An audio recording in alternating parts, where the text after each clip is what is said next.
Olá. A segunda fase do processo de impeachment deve ser concluída nos primeiros dias de agosto. O cronograma de trabalho da comissão especial foi apresentado hoje, na primeira reunião, desde o afastamento da presidente Dilma.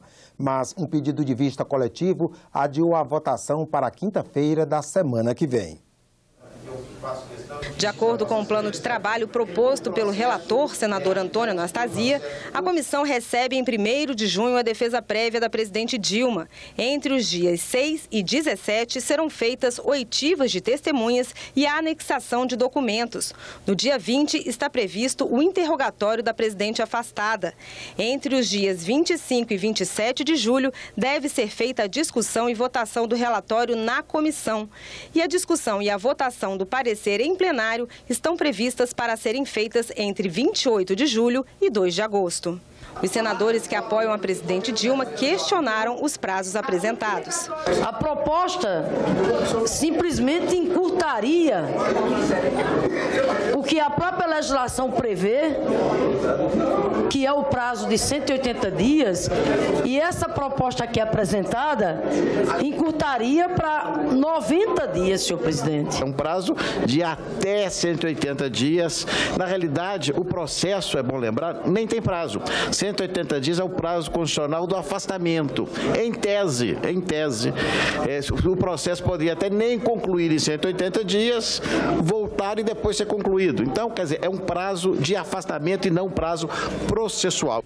Diante do debate, foi concedida vista coletiva e a votação do cronograma ficou para a próxima reunião da comissão, marcada para 2 de junho. Nós temos como objeto principal dessa fase a questão das provas. E as provas, como eu disse há pouco na reunião, elas não dependem da vontade de nenhuma, nem da defesa, nem da acusação, dependem dos fatos. Então, o que acontece? Uma testemunha pode falar mais, outra falar menos. Uma testemunha cita um fato, desse fato pode eventualmente desdobrar um documento. Então, nós temos de ter aí uma certa elasticidade. A CPI, que investigou contas de brasileiros no banco HSBC da Suíça, aprovou hoje o relatório final do senador Ricardo Ferraço, do PSDB capixaba. Sem pedir nenhum indiciamento, o relatório cobra rapidez nas investigações conduzidas pelos órgãos oficiais de fiscalização e controle sobre a suposta prática de evasão de divisas. Em voto em separado, o senador Randolfo Rodrigues defendeu a continuidade da investigação sobre as movimentações financeiras irregulares, o envolvimento dos dirigentes do HSBC no Brasil e a compra do banco pelo Bradesco. Mas os senadores da comissão de inquérito aprovaram o relatório do senador Ricardo Ferraço, que não sugere nenhum indiciamento, apenas pede rapidez nas investigações dos órgãos oficiais sobre as supostas evasões de divisas. Nós encontraríamos algo além que não a Receita Federal, o COAF, a Polícia Federal e a Procuradoria-Geral da República? Sinceramente, eu acho que esses órgãos estão muito mais aparelhados para fazer esse tipo de cruzamento que nós aqui. Essa é a questão. Porque não tem sentido mais ter CPI.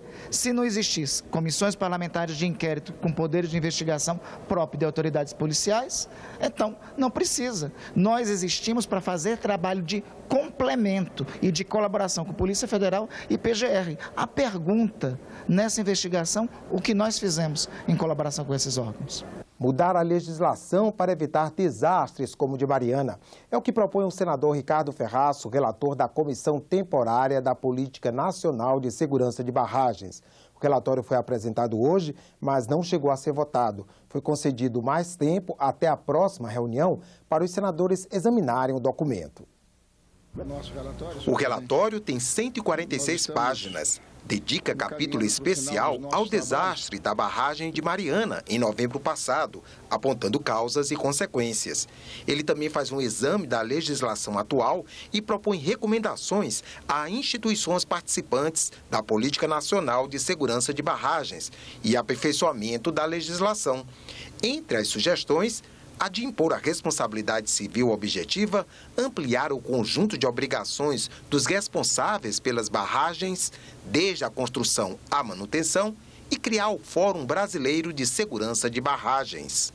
O nosso foco foi olhar para a legislação, identificar aperfeiçoamentos possíveis e necessários para que, de forma preventiva, nós possamos evitar que acidentes como esse que ocorreu em Mariana possa se repetir, considerando a extensa existência de barragens para todos os tipos de atividade, não apenas de rejeito. 16h30 de sessão para o Congresso aprovar, na madrugada de hoje, a meta fiscal do governo interino. Michel Temer conseguiu a permissão do Congresso para, neste ano, fechar as contas no vermelho em 170 bilhões de reais. Antes do plenário, os parlamentares tentaram votar a mudança da meta fiscal na Comissão de Orçamento. Houve muito bate-boca e tentativas de obstrução da pauta por parte dos oposicionistas ao governo interino. Votação na Câmara. O regimento da Câmara pode ser usado. Por favor. Que isso? Sem quórum, a sessão teve de ser encerrada. A proposta seguiu, então, direto para o plenário do Congresso. Mas antes da meta fiscal, os parlamentares tiveram que decidir se mantinham ou não os vetos presidenciais a 24 projetos. Foram 3 os vetos derrubados pelos senadores e deputados. Com as rejeições, o produtor rural fica desobrigado de contratar seguro do mesmo banco em que tomou o empréstimo. Policiais e bombeiros militares de 9 estados que participaram de movimentos reivindicatórios nos últimos 2 anos ficam livres de penas administrativas.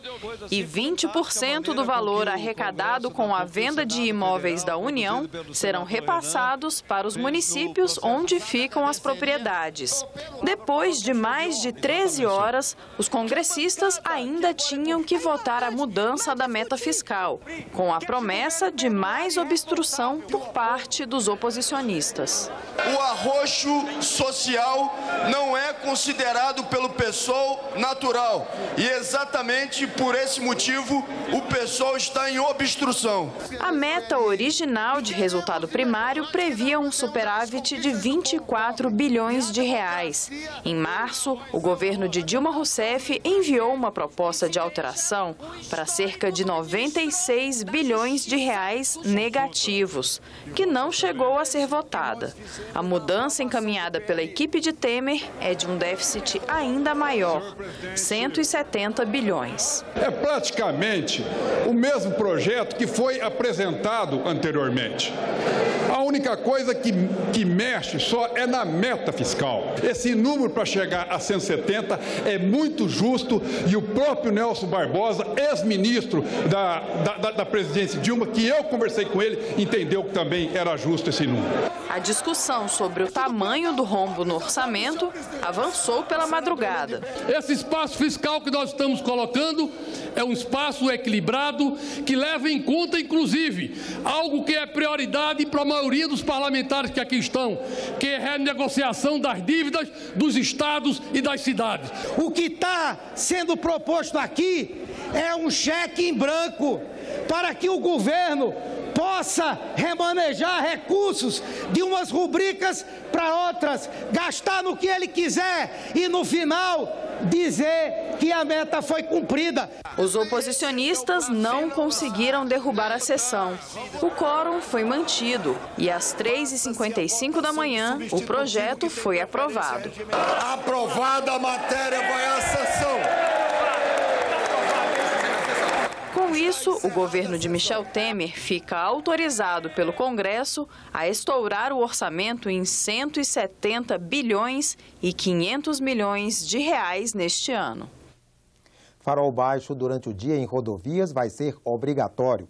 A lei, que teve origem em projeto aprovado pelo Senado no final de abril, foi sancionada ontem pelo presidente interino Michel Temer. Ele vetou o artigo pelo qual a lei entraria em vigor na data da publicação. Com isso, a nova regra começa a valer daqui a 45 dias. Outras notícias na nossa página na internet, senado.leg.br/TV. Obrigado pela companhia e continue com a nossa programação.